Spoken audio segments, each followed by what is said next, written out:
ওয়াতাসিমু বিহাবিলিল্লাহি জামিআন ওয়া লা তাফাররাকু। আমরা মুসলমানেরা মহা ধুমধামে ঈদ উদযাপন করলাম, কিন্তু আমাদেরই আরেকটি দেশের মুসলমান যারা, আমরা ঈদ করলাম ভালো কাপড়, আতর, সুরমা, তারপরে ঈদের নামাজ 6 তাকবীর না 7 তাকবীর এগুলো নিয়ে বিতর্ক করতে করতে, আর আরেক শ্রেণীর মানুষের ঈদ উদযাপন হলো বোমা, বুলেট, কান্না, চিৎকার, অনাহার, এইগুলোর মধ্য দিয়ে। আজকে আমরা যা দেখলাম বেশ কয়েকদিনে, মুসলমানদের প্রতি ইয়াহুদি খ্রিস্টানদের যে ব্যবহার, মুসলমানদেরকে একটি শহর থেকে একেবারে নির্মূল করে দিয়ে মুসলিমদেরকে বিনাশ করে দেয়া হচ্ছে। আর আমাদের দেশের মানুষ রয়েছে বিভিন্নভাবে বিতর্কে। কেউ বলছেন তারাবি 8 রাকাত পড়ব না 20 রাকাত পড়ব, কেউ আবার ব্যস্ত রয়েছেন যে হাত বুকে বাঁধবো না নাভিতে বাঁধবো, কেউ ব্যস্ত রয়েছেন নামাজের মধ্যে আমিন জোরে বলবো না আস্তে বলবো, কেউ ব্যস্ত রয়েছেন মিলাদ পড়বো না পড়বো না। এইগুলো নিয়ে আমরা ব্যস্ত আছি। আর ইয়াহুদি খ্রিস্টান যারা, তারা ব্যস্ত আছে মুসলমান একেবারে নির্মূল করার জন্য। এ বিষয়ে আজকে আমি আপনাদের মাঝে সূরা আলে ইমরান, এই সূরাটির 103 নম্বর আয়াত আপনাদের মাঝে তিলাওয়াত করেছি। এই আয়াতের উপরে মুসলমানদের বর্তমান অবস্থা সম্পর্কে দু একটি কথা আপনাদের সামনে বলবো ইনশাআল্লাহ। আল্লাহ পাক রব্বুল আলামিন সূরা আলে ইমরানের 103 নম্বর আয়াতে কি বলছেন? ওয়াতাসিমু বিহাবিলিল্লাহি জামিআন ওয়া লা তাফাররাকু। তোমরা আল্লাহর রজ্জুকে শক্ত করে ধরো, আল্লাহর রজ্জুকে তোমরা মজবুত হয়ে টিকে ধরো। ওয়া লা তাফাররাকু, বিচ্ছিন্ন হয়েও না। ওয়াজকুরু নি'মাতাল্লাহি আলাইকুম, তোমরা আল্লাহ তাআলার ওই নিয়ামতকে স্মরণ করো যেই নিয়ামত আল্লাহ রব্বুল আলামিন তোমাদের প্রতি করেছেন। ইয কুনতুম আ'দাআন, তোমরা ছিলে পরস্পরের দুশমন, শত্রু।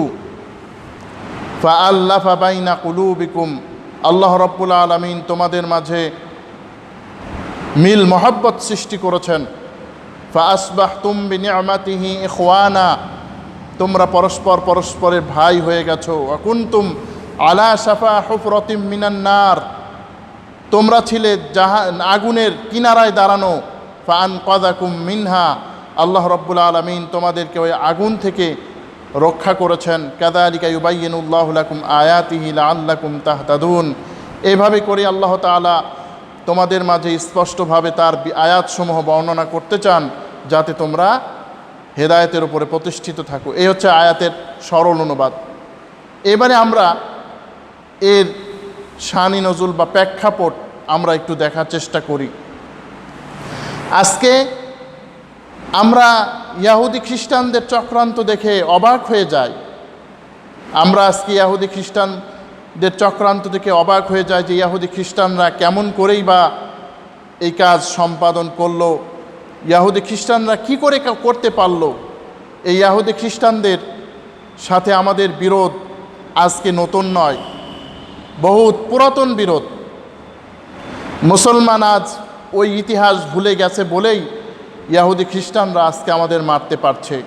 যদি আমরা মুসলমানেরা ওই ইতিহাসটা স্মরণে রাখতাম তাহলে ইয়াহুদি খ্রিস্টানরা আমাদের উপর বিজয় লাভ করতে পারত না। সেই ইতিহাসটা কি? হযরতে মূসা আলাইহিস সালাতু ওয়াস সালাম যখন সমুদ্র পার করে তার জাতিকে নিয়ে গেলেন, তখন ইয়াহুদি অর্থাৎ বনি ইসরাইল, বর্তমান বনি ইসরাইলের যারা পূর্বপুরুষ তাদেরকে যখন নিয়ে গেলেন, তখনই তারা মূসা আলাইহিস সালামের বিরোধিতা করতে শুরু করলো।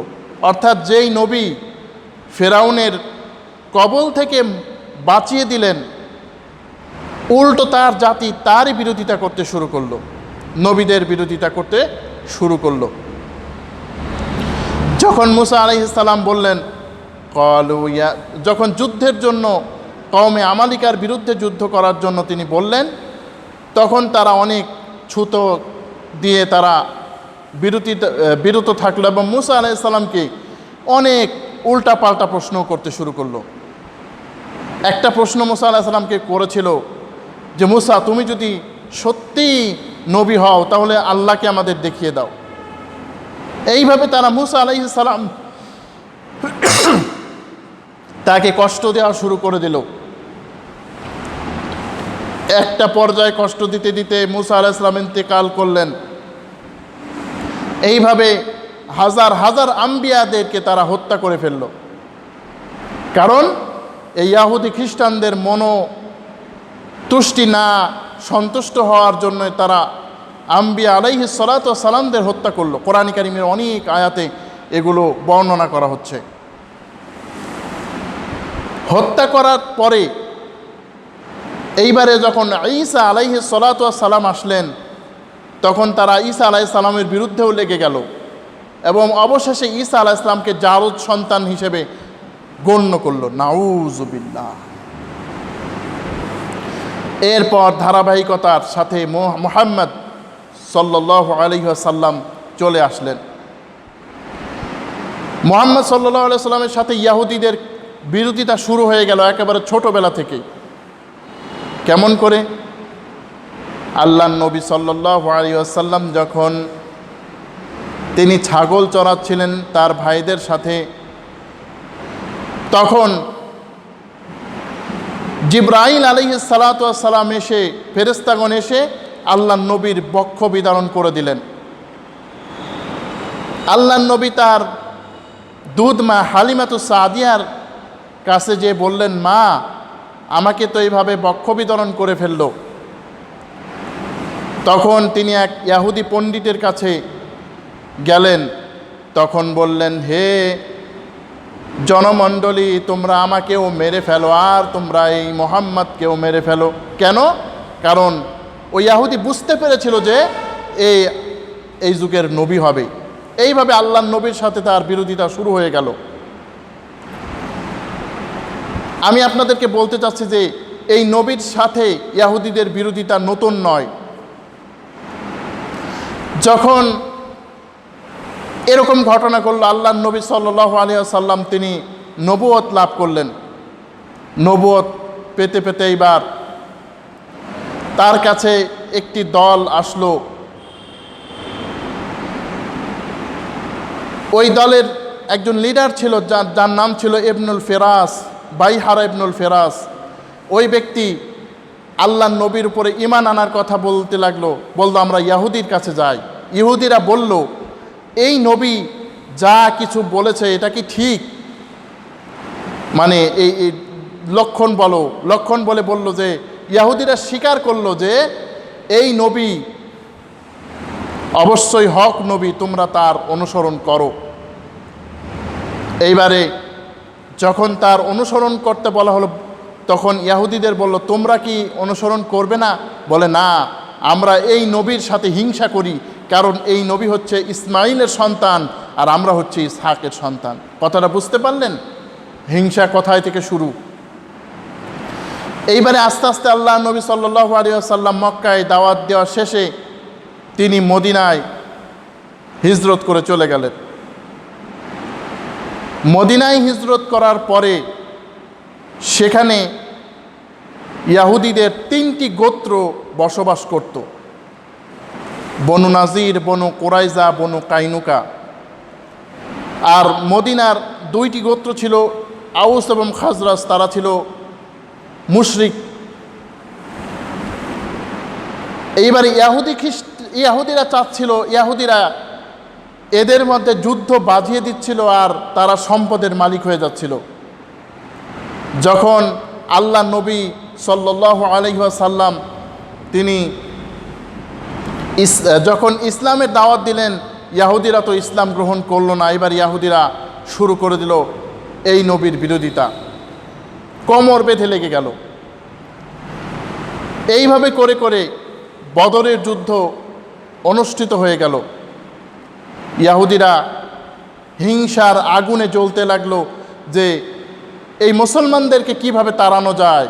এই যে আজকে যেরকমভাবে আল আকসা, তারপরে আপনার গাজা, রাফা, এইভাবে মারছে না লক্ষ লক্ষ, হিংসার বশবর্তী হয়েই তারা কিন্তু মারছে। এটা কিন্তু নতুন তাদের কোনো পরিকল্পনা নয়, পুরাতন পরিকল্পনা। বরং একজন ইসরায়েলি নেতা বহুত দিন আগে বলেছিল যে আমাদের লক্ষ্য শুধু এই গাজা ফিলিস্তিন না, আমাদের লক্ষ্য হচ্ছে মক্কা মদিনা পর্যন্ত আমরা দখল করে নেব।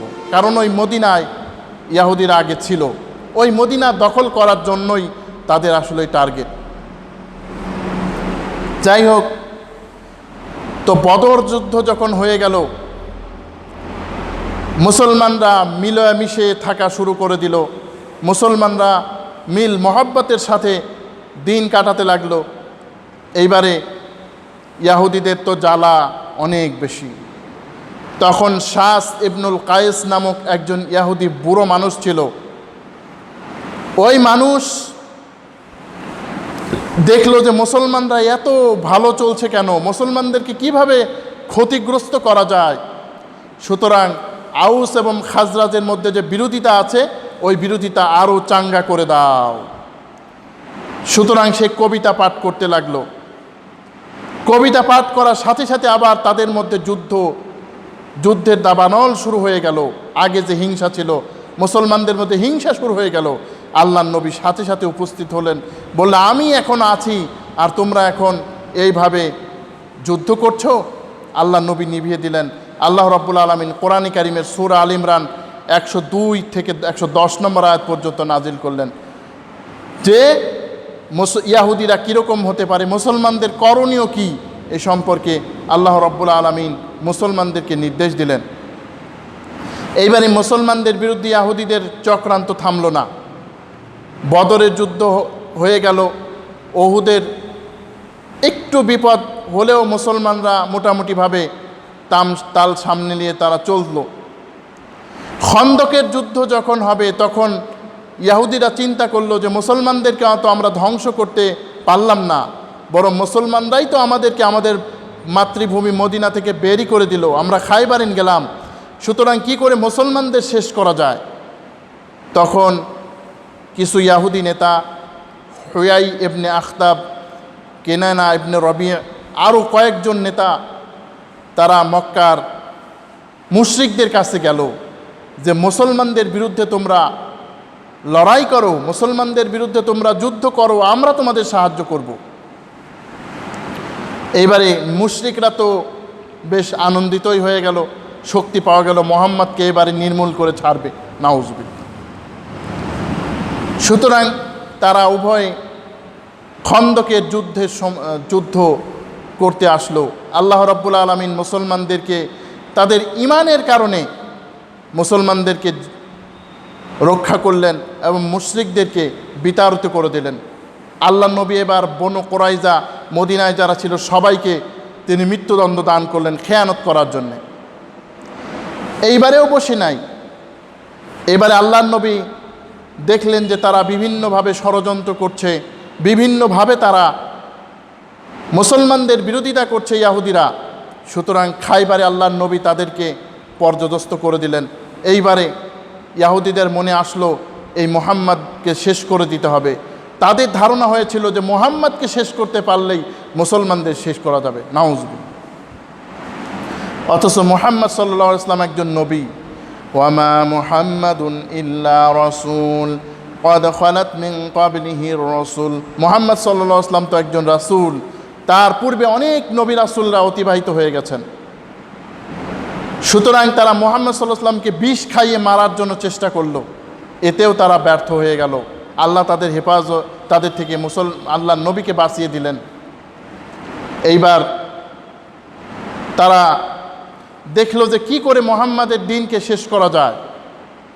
সুতরাং তারা রোমে হেরাক্লিয়াসের কাছে আহ্বান করলো, মুসলমানদের বিরুদ্ধে যুদ্ধ করো। আসলে ইহুদিরা চিরদিন কিন্তু খ্রিস্টানদের তল্পি বাহকই হয়ে গেছে। সুতরাং আল্লাহ নবী সাল্লাল্লাহু আলাইহি ওয়াসাল্লাম ইহুদিদের তিনি মোকাবেলা করে তিনি এই দুনিয়া থেকে চলে গেলেন আর বললেন যে খালিকুল ইয়াহুদা ওয়ান নাসার, তোমরা ইহুদিদের বিপরীত কাজ করো। আজকে দেখেন ইহুদিদের ষড়যন্ত্র নতুন কিছু না, এই ষড়যন্ত্র চলতেই আছে। আজকে আমরা মুসলমানরা আজ কি করছি? শুধু ইহুদি খ্রিস্টানদের দোষ দিলে তো হবে না, আমরা মুসলমানরা কি করছি এটাও একটু দেখার বিষয়। আমরা ইহুদিদেরকে ভালোবাসছি, শুধু ভালোবাসা না, এক পর্যায়ে মুসলমানদেরকে আঘাত করা হচ্ছে আর আমরা ইহুদিদের সাথে সম্পর্ক করার জন্য চেষ্টা করি। ইহুদিদের পণ্য না হলে আমাদের ভালো লাগে না। আল্লাহ পাক কি বলছেন দেখেন, সূরা আল মাইদার 51 নম্বর আয়াতে, ইয়া আইয়ুহাল্লাযীনা আমানু লা তাত্তাখিযুল ইয়াহুদা ওয়ান নাসারা আউলিয়া বা'দুহুম আউলিয়াউ বা'দ ওয়া মান ইয়াতাওয়াল্লাহুম মিনকুম ফাইন্নাহু মিনহুম ইন্নাল্লাহা লা ইয়াহদিল কওমায যালিমিন। হে মুমিনগণ, তোমরা ইহুদি এবং খ্রিস্টানদেরকে বন্ধু হিসেবে মনে করিও না। তারা তোমাদের বন্ধু, তারা তোমাদের অন্তর্ভুক্ত নয়, বরং তারা নিজেরা নিজেদের বন্ধু। তোমাদের মধ্যে যেই ব্যক্তি তাদেরকে বন্ধু হিসেবে মনে করবে তারা ওদেরই দল। আল্লাহ তাআলা জালিমদের হেদায়েত দান করেন না। অতএব আমরা দেখেন, যখন ইহুদিদের পণ্য বর্জন করতে বলা হচ্ছে, তখন আমাদের ইহুদিদের পণ্য ছাড়া ভালোই লাগে না। ইহুদিদের মানে কত প্রোডাক্ট আমরা গ্রহণ করছি, কোকা কোলা, তারপর আরও কত কি আছে, অথচ আমাদের এই টাকা দিয়েই মুসলমানদেরকে তারা শেষ করে দিচ্ছে, বিনাশ করে দিচ্ছে। আমাদের চেতনাও নাই, আমরা আছি ঝগড়াঝাটি আর দ্বন্দ্বের সাথে। আল্লাহ রাব্বুল আলামিন সূরা আল ইমরানের 103 নম্বর আয়াতে কি বলছেন, ওয়াতাসিমু বিহাবিলিল্লাহি জামিআন ওয়া লা তাফাররাকু, তোমরা আল্লাহর রজ্জুকে শক্ত করে ধরে রাখো, তোমরা বিচ্ছিন্ন হইও না, পরস্পরে বিচ্ছিন্ন হইও না। আল্লাহর রজ্জু মানে কি? আল্লাহর রশি মানে কি? আল্লাহর রশি মানে হচ্ছে কোরআন এবং সুন্নাহ, হাবিলিল্লাহিল মাতিন, দৃঢ়ভাবে আল্লাহর রজ্জু। আমরা কোরআন ও সুন্নাহকে আঁকড়ে ধরব। কোরআন ও সুন্নাহর ভিতরে যে আমলগুলি আছে ওই আমলগুলি আমরা করব। কিন্তু দেখা যায় আজকে মুসলমান কোরআন ও সুন্নাহর মধ্যে যে আমলগুলি আছে, ইখতিলাফ মতবিরোধ করতে করতে মুসলমান আজ শেষ হয়ে যাচ্ছে। আজকে মুসলমানের হাতে নিহত হচ্ছে, বলে ওরা মরে মরুক, আমরা তো ভালোই আছি। অথচ আল্লাহ রাব্বুল আলামিন কি বলছেন, তোমরা কোরআন ও হাদিস আঁকড়ে ধরো, আল্লাহ রজ্জুকে আঁকড়ে ধরো, বিচ্ছিন্ন হও না। শুধুমাত্র তাই আল্লাহ বলে ক্ষান্ত হন নাই, যারা মুসলমানদের মধ্যে নিজেরা দলাদলি করবে। কি বলছেন আল্লাহ পাক সূরা রুম, কোরআনুল কারীমের 30 নম্বর সূরা, এই সূরাটির 29 নম্বর আয়াতে কি বলছেন আল্লাহ পাক, মিনাল্লাযীনা ফাররাকু দীনাহুম ওয়া কানু শিয়া কুল্লু হিজবিন বিমা লাদাইহিম ফারিহুন, যারা নিজেদের মধ্যে তাফরিকা সৃষ্টি করেছে, বিভেদ সৃষ্টি করেছে, তারা দল সৃষ্টি করেছে, প্রত্যেক দলই নিজেদের দলে এ বিষয়ে আনন্দিত। আল্লাহ পাক বলছেন, যারা এই দলবাজি করবে, মুসলমানদের মধ্যে যারা বিভেদ করবে, তাদের পরিণাম কি? ইন্নাল্লাযীনা ফাররাকু দীনাহুম ওয়া কানু শিয়াআন লাস্তা মিনহুম ফি শাই। হে নবী, যারা মুসলমানদের মধ্যে দলাদলি করবে এদের সাথে কোনো সম্পর্ক নয় ইসলামের। অর্থাৎ যারা নাকি মুসলমানদের মধ্যে টুকিটাকি বিষয় যারা ঝগড়াঝাটি করবে তাদের সাথে ইসলামের কোনো সম্পর্ক নাই। এদেরকে আল্লাহ রব্বুল আলামিন এমন অবস্থায় শাস্তি দেবেন, ইয়াহুদি দিয়ে মারাবেন, খ্রিস্টান দিয়ে মারাবেন, কখনো কখনো নিজেরাও নিজেদের লড়বে। সুতরাং সাবধান। যারা এই প্রোগ্রামটি দেখবেন, অনুরোধ করব, যদি কোনো আমল হাদিস দ্বারা সাবিত হয়, যদি কোনো আমল হাদিস দ্বারা প্রমাণ হয় অমুকজন করছে, আমরা এই নিয়ে বিতর্ক না করি, আমরা কাউকে মসজিদ থেকে যেন বের না করে দেই। আজকে অনেকেই দেখা যায় যে আমার মন মতো যদি কেউ ইবাদত না করে তাহলে তুমি মসজিদে আসবা না, এরকম কথাও আমি শুনেছি। এই ধরনের কথা থেকে আমাদের বিরত থাকতে হবে। আল্লাহ পাক বলছেন তোমরা খবরদার বিচ্ছিন্ন হবে না। ওয়াজকুরু নিয়ামাতাল্লাহি আলাইকুম, তোমরা তোমাদের উপরে যে নিয়ামত একটু আছে তা স্মরণ করে দেখো। আল্লাহ পাকের নিয়ামত, তোমরা ইসলাম চিনতে না, কোরআন জানতে না, আল্লাহর বিধান বুঝতে না, তোমরা একটু স্মরণ করো। ইয কুনতুম আদাআন, তোমরা পরস্পরের শত্রু ছিলে। আল্লাহ পাক বলছেন যে তোমরা পরস্পরের শত্রু ছিলে, একদিন তোমরা দুশমন ছিলে। আজকে তোমরা একটু চিন্তা করো, মদিনার ওই সমস্ত আউস এবং খাজরাজদের বলছেন তোমরা দুশমনি করছো, তোমরা তো পরস্পরের শত্রু ছিলে। ফাআল্লাফা বাইনা কুলুবিকুম, তোমাদের মধ্যে আমি ভ্রাতৃত্ব সম্পর্ক গড়ে দিয়েছি। আজকে মুসলমানদেরকেও বলা হচ্ছে দেখো তোমরা একটু নিয়ামতের কথা স্মরণ করো। আজকে ফিলিস্তিনির মুসলমানদেরকে আঘাত করা হচ্ছে, আমাদের অন্তর ফেটে যাচ্ছে। কেন? আল্লাহ পাক বলছেন আমি এই মহাব্বত সৃষ্টি করেছি। সুবহানাল্লাহ। মুসলমানদের মধ্যে মহাব্বত এটি কিন্তু কোনো মানুষ করেনি, এটি আল্লাহর দান। ফাআসবাহতুম বিনিআমাতিহি ইখওয়ানা, তোমরা পরস্পরের ভাই ভাই হয়ে গেছো। অর্থাৎ মুমিনরা তো ভাই। আজকে ফিলিস্তিনি গাজায় যে আক্রমণটা করা হলো, যখন মানুষ ছবিতে দেখেছে, মানুষ স্থির হয়ে বসে থাকতে পারি নাই। ওয়া কুনতুম আলা শাফা হুফরাতিম মিনান নার, আর তোমরা ছিলে অগ্নিকুণ্ডে দাঁড়ানো। ফাআনকাযাকুম মিনহা, আল্লাহ রাব্বুল আলামিন তোমাদেরকে এ থেকে রক্ষা করেছেন। অর্থাৎ তোমরা মারামারি করে শেষ হয়ে যেতে আল্লাহ তোমাদেরকে বাঁচিয়েছেন। কাযালিকা ইউবাইয়িনুল্লাহু লাকুম আয়াতিহি লাআল্লাকুম তাহতাদুন, এইভাবে করে আল্লাহ তাআলা তোমাদের মাঝে স্পষ্টভাবে বর্ণনা করেন তার নিদর্শনসমূহ, যাতে তোমরা হেদায়েতের উপরে চলতে পারো। আজকে আমাদের মুসলমানদের ঐক্যের সবচেয়ে বেশি গুরুত্ব দরকার। এখনও যদি আমরা ঐক্য না হতে পারি তাহলে মুসলমানদের অবস্থা যে কি আছে, আল্লাহ পাক বলছেন এই যে আমি নির্দেশ দিলাম ঐক্য তোমাদের করার জন্যে, যদি না করো কি করব জানো? ওয়াইন তাতাওয়াল্লাউ ইয়াস্তাবদিল কওমান গায়রাকুম সুম্মা লা ইয়াকুনু আমসালাকুম, যদি তোমরা তোমাদের মধ্যে ঐক্য না করো, তোমাদের মধ্যে তোমরা যদি কোরআনের বিধান না মানো, আল্লাহ রাব্বুল আলামিন তোমাদের পরিবর্তে আরেকটা বাহিনী তৈরি করে মুসলমান বানিয়ে দেবেন, তোমাদেরকে আল্লাহ ধ্বংস করে দেবেন। আল্লাহু আকবার। অর্থাৎ ইসলামের কাজ যে আমরা করছি এটি আল্লাহ রাব্বুল আলামিনের অনুগ্রহ।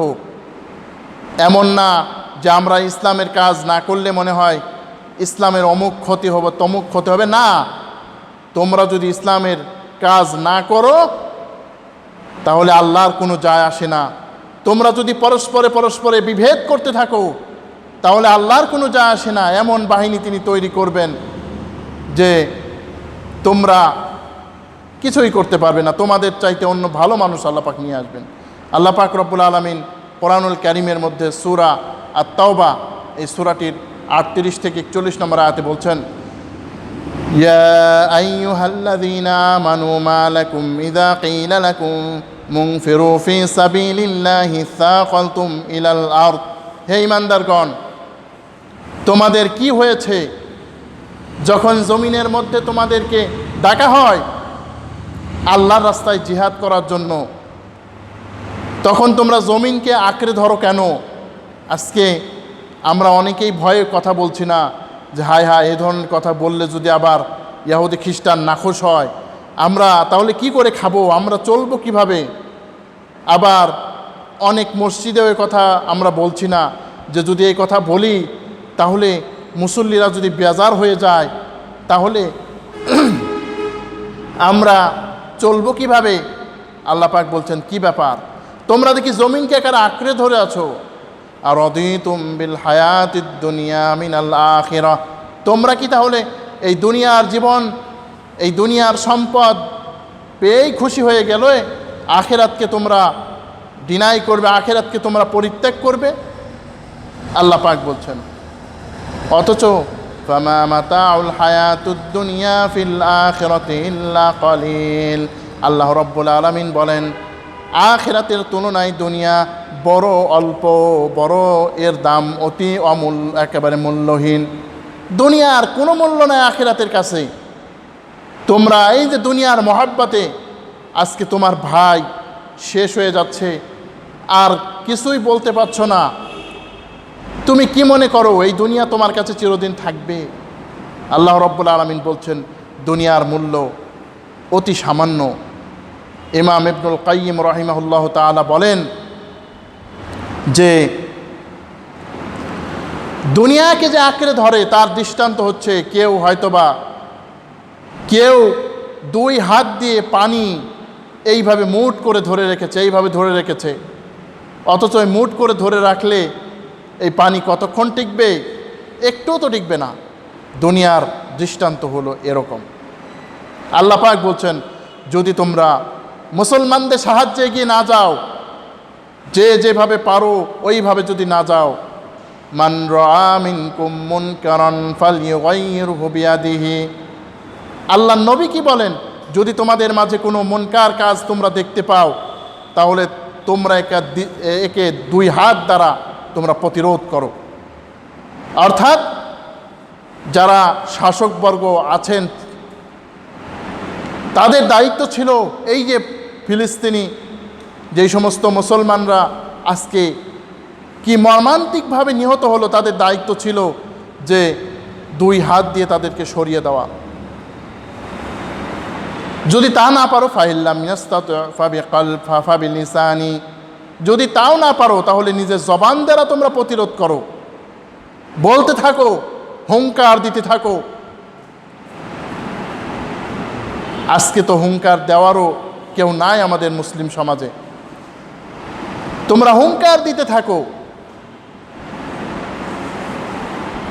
যদি তোমরা হুঙ্কার না দিতে পারো ফাইল্লাম ইয়াস্তাতি ফাবি কলবি ওয়া যালিকা আযআফুল ঈমান, যদি হুঙ্কার না দিতে পারো তাহলে অন্তর দ্বারা তোমরা ঘৃণা করে প্রচেষ্টা চালাও যে কিভাবে আমাদের মুসলমানদেরকে আমরা রক্ষা করতে পারি, কিভাবে এই মুসলমানদের মধ্যে ঐক্য আমরা আনতে পারি।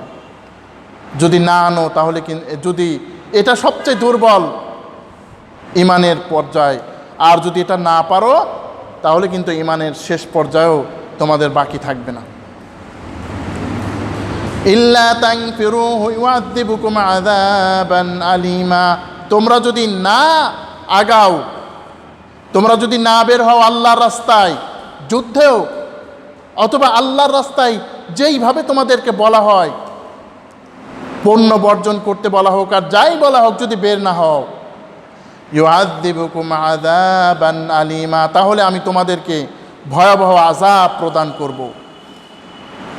দুনিয়ার আযাব, আখিরাতের আযাব তোমাদেরকে আমি দিয়ে দেব। আল্লাহ পাক বলছেন ওয়াস্তাবদিল কওমান গায়রাকুম, তোমাদের চাইতে অন্যদেরকে আমি সৃষ্টি করে দেব, বদল করে দেব। ওয়ালা তাদুররুহু শাইআন, তোমরা কিচ্ছু আল্লাহর ক্ষতি করতে পারবে না। যে কি ব্যাপার, আমরা এতদিন ধরে নামাজ রোজা করি আর আমাদেরকে বাদ দিয়ে আল্লাহ অন্যজনকে দিয়ে দিল কেন? কারণ আল্লাহর তোমরা কোনো ক্ষতি করতে পারবে না। ওয়াল্লাহু আলা কুল্লি শাইইন কদির, আল্লাহ সব কিছু করতে পারেন। এখন মুসলমানরা তোমরা যদি এই দিন ইসলামকে রক্ষার কাজে যদি তোমরা না আগাও, যদি দুনিয়া নিয়েই পড়ে থাকো, ইল্লা তানসুরুহু ফাকাদ নাসরাহুল্লাহু, যদি তোমরা এই দিনকে তোমরা সাহায্য না করো তাহলে আল্লাহ রাব্বুল আলামিন তোমাদেরকে সাহায্য করবেন, আল্লাহ রাব্বুল আলামিন এই দ্বীনকে সাহায্য করবেন। যেমন তিনি সাহায্য ইয আখরাজাল্লাযীনা কাফারু সানিয়া ইসনাইনি ইয হুমা ফিল গার, যেমন তিনি তার নবীকে সাহায্য করেছিলেন যখন কাফিররা তাকে বের করে দিল